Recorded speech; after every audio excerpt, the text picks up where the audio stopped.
What I'm talking about here is the kind of grace that is offered out of proportion or disproportionately to our deserving, earning, or effort.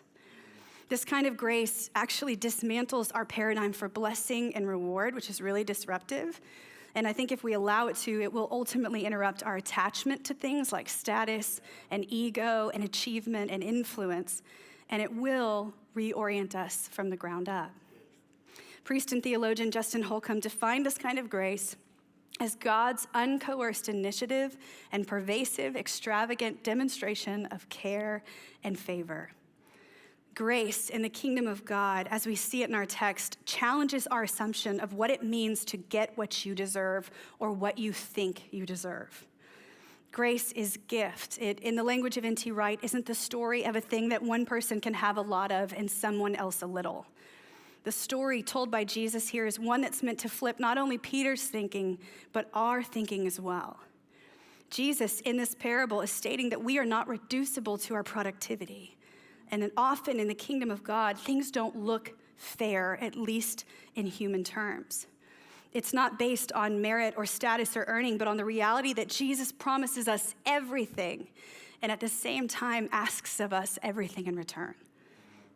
As Dallas Willard once said, grace is opposed to earning, which means that true grace will confront the areas within us where we don't actually believe that. And it will also challenge our belief of that for others as well. If we see nothing else in the story, I think we see a profound pride of those who assume they're more deserving over and against another based on what they have done or how they have lived. There is a gross contrast between those who worked the last hour and those who worked all day, and the greatest discrepancy being that those in the last hour were in greatest need.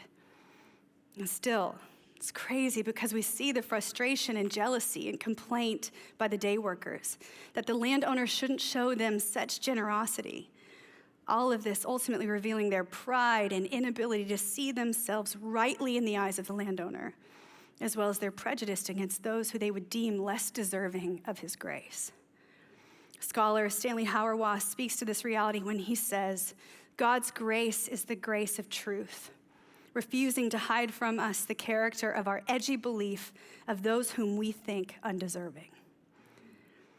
Disproportionate grace will always move us beyond our understanding of what is right or fair or deserved.